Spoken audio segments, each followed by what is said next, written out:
What's going on, everyone from LowKick MMA? My name is Danny Podolsky. I'm with Cody the Spartan Stamann, set to return on June 8th against Taylor Lapilus in Louisville, Kentucky. Cody, how are you doing today? Good. Just having a coffee, enjoying a beautiful Vegas morning. Yeah, around 2 weeks out from your fight, when do you go to Louisville and just how are you feeling right now?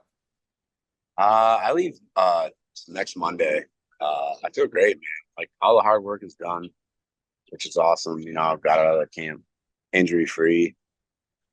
That's always, one of the hardest things. Not to get. It's a lot of like little stuff. Little getting banged up here and there. I got really lucky this time. No even like minor injuries really. I feel great. Like now it's just about making weight, getting your mind right, and going and beating up a French kid. Yeah, I want to ask about the weight. I know last fight moving up to 45, it's been, it'll end up being over a year off for you. How are you feeling about making that cut back to 35 and where are you at with the weight cut at this point? I had a lot of time. I thought I was actually going to fight in like March, so I started my diet really early. Mhm. So I came into camp way lighter than I normally would, which has been a huge blessing and something that I should probably do every time. Um, so it hasn't been quite as much of a struggle, but I'm still a big guy. Like I'm still gonna go. I'm still gonna cut 20 pounds. You know what I mean? Like there's no getting around that. I'm as lean as I'm gonna get. I think going into fight week, I'll have to. I'm still gonna have to lose a lot of water, probably 15 pounds of water, uh, to make it. But it's just because I'm a weight bully. Like I'm a Mhm. big dude. Like I could easily fight at 45. But I like throwing these little 35 pounders around. Yeah, and I know you fought between 35 and 45. I know 35 is your sort of natural weight class, preferred weight class. I do remember in your last fight, they were saying over the broadcast, he's moving up to 45 after this fight, but here you are going back down to 35. Talk to me about the difference between the two, and I guess where you feel is your long-term future. I can see myself eventually moving up to 45, like permanently. Something I've kind of not around with my coaches, my family. Most of my training partners honestly are 45 pounders, so it's not like I have an issue going against a 45 pounder. I think there's definitely not as much depth. If I'm just looking at like the divisions, like 45 is not nearly as deep as 35, but a lot of these 45ers are doing the same thing I am. They're cutting tons of weight, so I know that I would go in there with a size disadvantage, but I definitely think that the skill and the speed would make up for it. I think I can compete at 45. I can compete at 35. Honestly, I would like to be like the Cowboy Cerrone of these lighter divisions, and just what I mean. If they need a fight in 2 weeks, just go fight. You know what I mean? Just go fight at 45. If they want me to fight at 35, they're gonna have to give me a little more time. Because I really got to be dialed in to make the weight. But yeah, dude, I want as many opportunities as possible. Like I just want to fight. I don't feel like I have you know too much time. I think the majority of my career is behind me. I think these next few years, I just wanna bang out as many fights as I can. I would be open to fighting at 155 pounds. Like I don't care. You know Mhm. what I mean? If I can cash checks and fight people, like that's what I do. So like any weight class, like I'm game. It'll end up being almost 13 months since your last fight. First off, what caused that long layoff? Was that frustrating at any point? And what, even in this later stage of your career, what improvements have you been able to make to your game? So I tore my bicep in September. Um, that's where the long layoff comes off. I had surgery, had it repaired. That was 8 months ago, and then I was supposed to fight first week in October against this Chinese kid. I can't his name, but yeah, so I had a scheduled fight for my bicep. Didn't say anything because what's the point? You know what I mean? Like, what's the point in telling anybody? Like, I just tell everybody when I'm healthy and I'm good to go. But yeah, so that's where the long layoff came from. But I don't know. This late in the game, you know what I mean? Like, I don't necessarily have the same like fears and like uncertainties about like where I stand as an athlete. You know what I mean? Like I know for a fact that if I go in the cage and I'm hitting on all cylinders and I'm being offensive, like there's not too many guys that can beat me, let alone compete with me. You know what I mean? So I think it's more at this stage, just like getting my head right. You know what I mean? Like really just being mentally sharp and knowing what I have to do when I get in there. Cause, like that last fight, I just felt flat. I don't feel like I really started fighting until the third round. And like, it's no good. You know what I mean? You can't go out and like not win a first round or, not really start competing until the end of the fight. It's like, so, I mean, like I said, it's about just mentally, you know, getting myself to a place where like, as soon as that bell rings, like I'm going to try to kill you. Bell. That's it. There's nothing else. There's nothing else to it. I've made it pretty simple. I look at like good fights, bad fights in my career, and like all my good fights, I came out fighting, like scrapping right away. Bad fights, it took me a long time to get started, and I made mistakes, and against Taylor Lapilus, I don't really feel like I'm gonna have much of an option. I feel like he's got crazy long arms. I'm gonna have to start fighting like immediately, So it's one of those situations where, uh, this kind of opponent kind of will force me to, get in the groove right away. Otherwise, he's gonna start sicking me with that freaking long jab. I don't like getting hit that much, so I think I'm gonna let him do that. So from the footage you've watched on Taylor Lapilus, what do you think gives you the advantage over him? Everywhere. I think I beat him doing anything. I think I can beat him kickboxing. I think I can beat him. I mean, I'm definitely, obviously, the better wrestler, grappler in the exchange. I mean, he's French. French guys can't wrestle. I've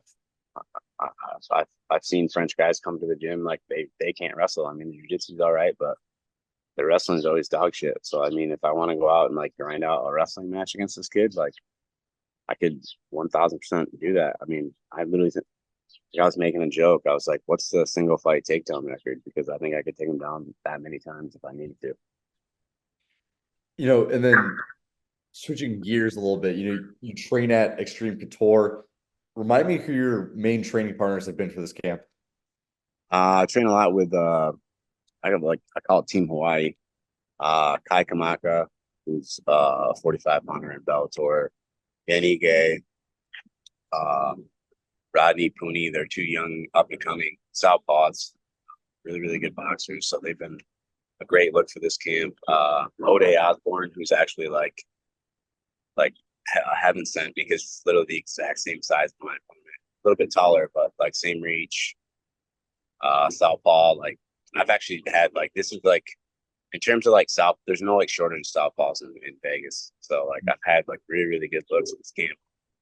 And I think that just gives you like a ton of confidence going into the fight, because you're fighting a guy that's like 5'6" with 73-inch reach. Like this dude's got the longest arms of anyone at my height that I've ever seen. So I mean it's like a weird style, so like I was lucky enough to get the looks I feel like I needed to, figure that style out. And I figured it out, on my last training session. I mean, I hurt every one of my training partners, so like going into this week, next week, like I'm very confident. Like, I mean, I might even pull like a stunt like I did against Eddie Weinman and go out and buy something that's 50 grand because I think I'm going to get a bonus in this fight.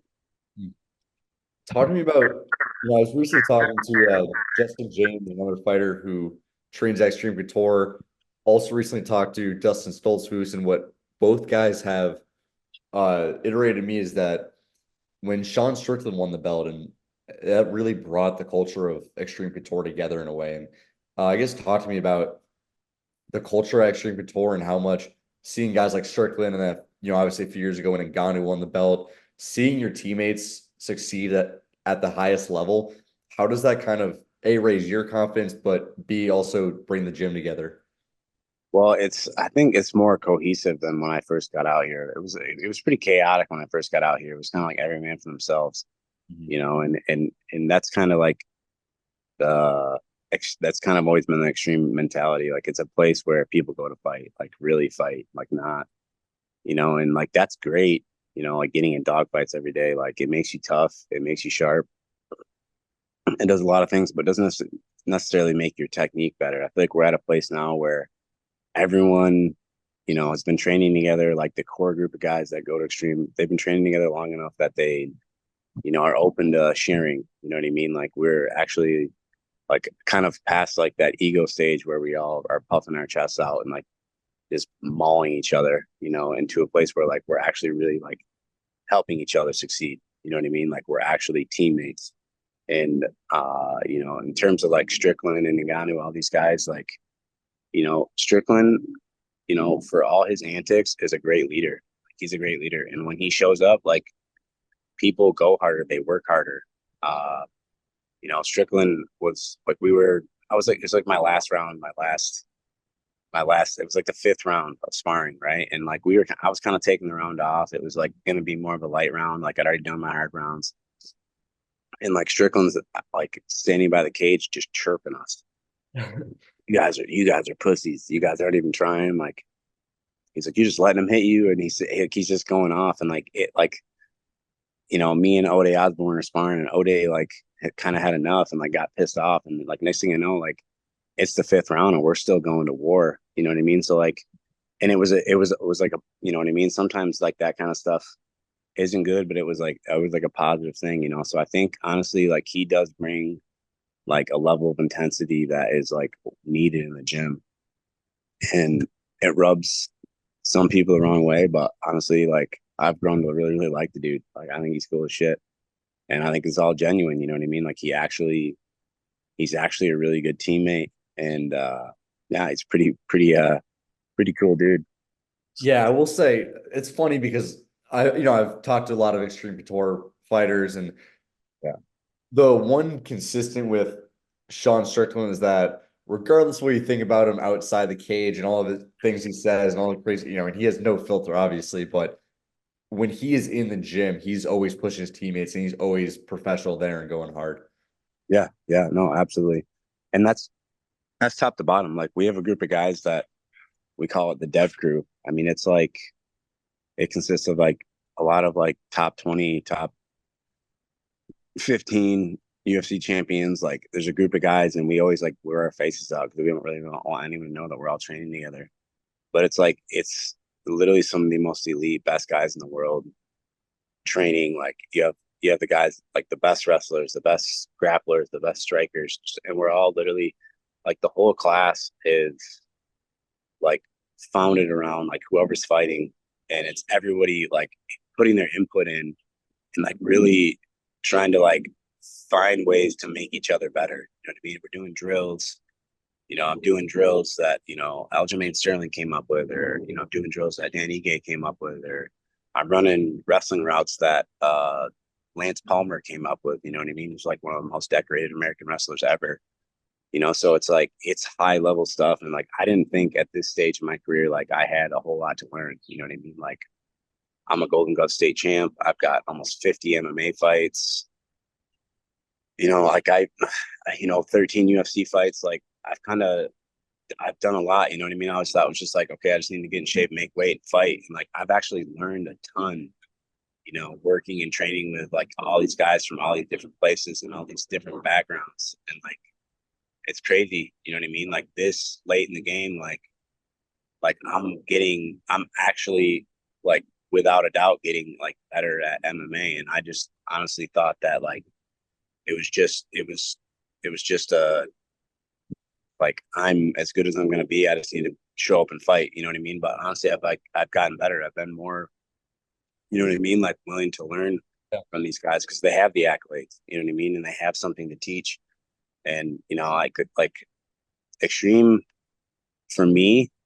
Like when I initially went to extreme, it was like the Wild West, and now it's like it's the Wild West where you have all these killers, but now it's like organized. And a lot of that is because Eric Nixick is like forcing guys to like train together. Mhm. Um, yeah, and I think the other thing I'll throw out is like the thing with Extreme Couture is it's obviously a big gym, but you get a lot of different looks. And I just want to reiterate, like, everyone I've talked to from Extreme Couture always speaks, extremely highly of Nixick and just the culture of the gym as a whole. So this and yeah, if you go ahead.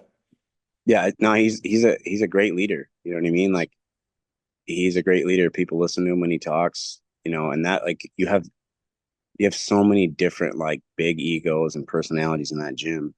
It's really hard to like tame all these crazy dudes in this gym. You know what I mean? Like everybody's got their own ideas. Everybody's like the best of the best where they come from. You know what I mean? Nobody wants to go there and learn. Like it takes like you got to be like a special kind of person to deal with all the different egos and personalities in the gym. And like Eric, I don't know, he's pretty smooth with it. Like he's figured out a way to like actually get us all to work together. Mhm. So switching gears a little bit, the 135-pound division, obviously Sean O'Malley's the champion, likely defending against Merab Dvalishvili, a former opponent of yours next. They don't have a date confirmed for that, but that's most likely to be the fight. How do you think that one plays out?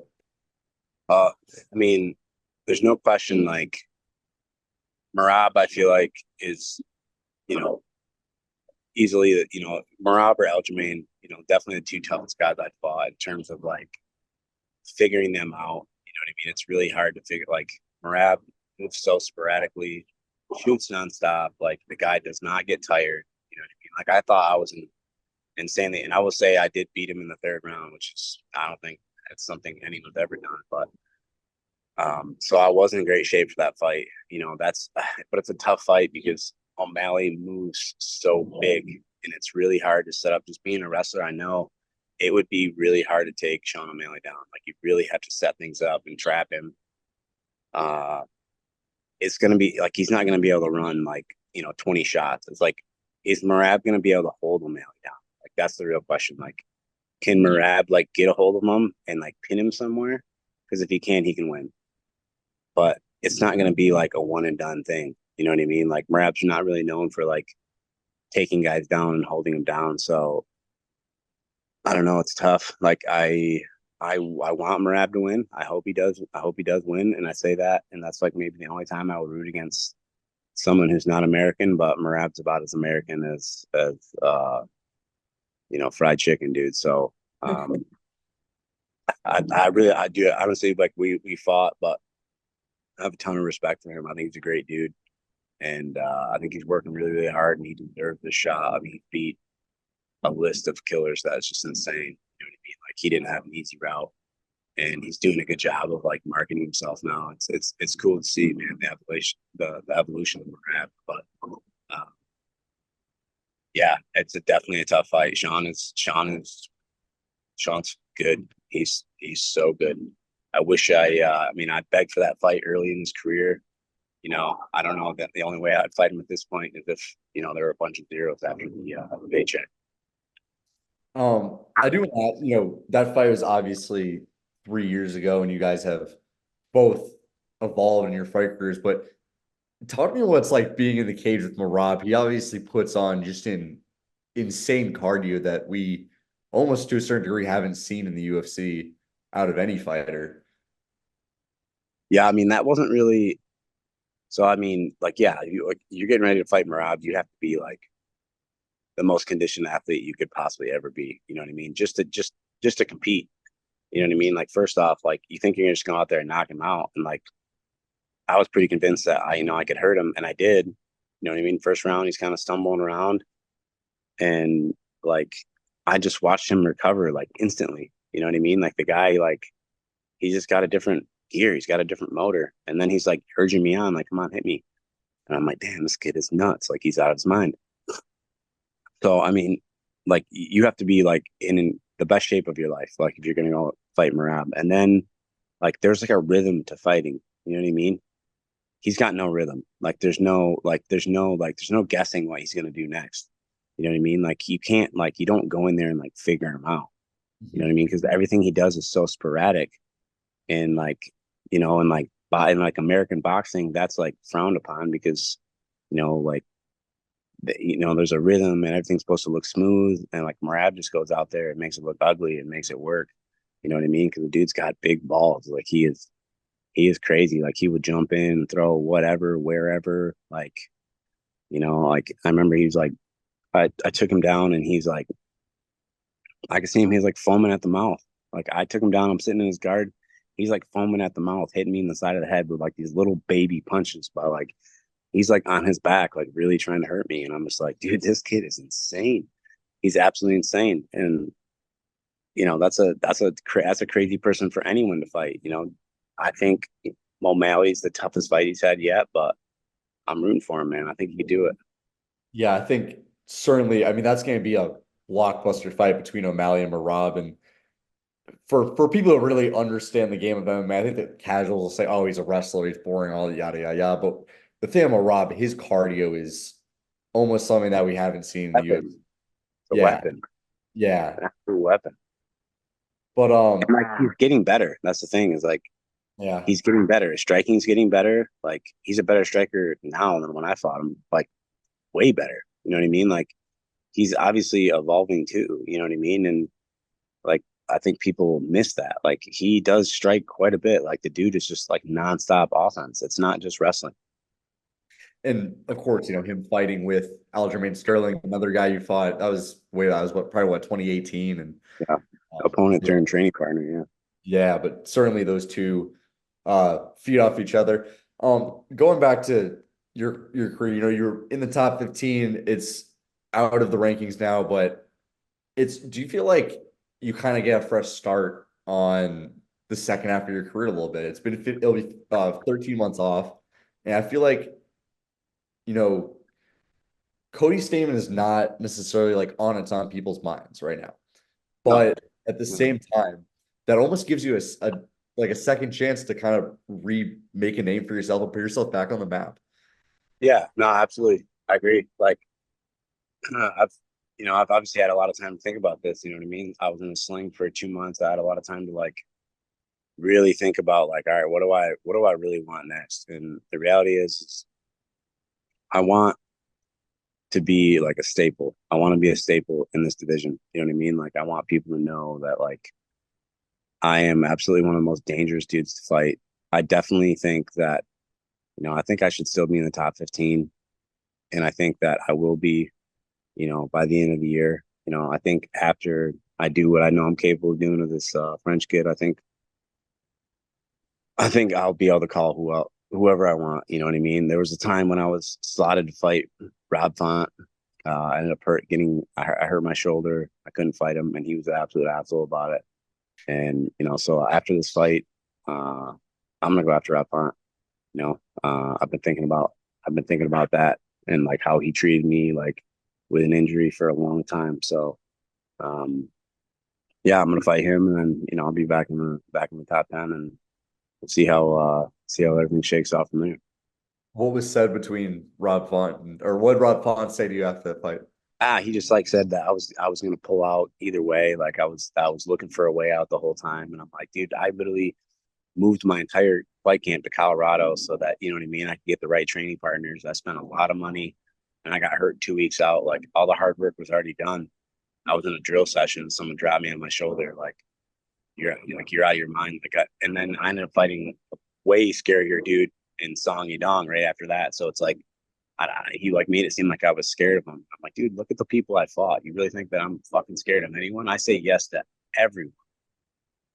And then he tears his ACL, and instead of being a prick about it, I was like, hey, hope you get better. That's just like the difference in character between him and I. Fair enough. Well, I think certainly that would be a fantastic fight if it ultimately comes to fruition. Um, you're heading to Louisville, Kentucky. Now I know training out in Vegas from Michigan, but you mentioned Taylor Lapilus is French. You're most likely going to have the crowd behind you. How much does that kind of motivate you? This is the closest I've ever fought to home. I mean, I have a lot. I mean, I feel like I have hundreds of DMs of people like sharing their tickets with me, like, hey, we're gonna be there.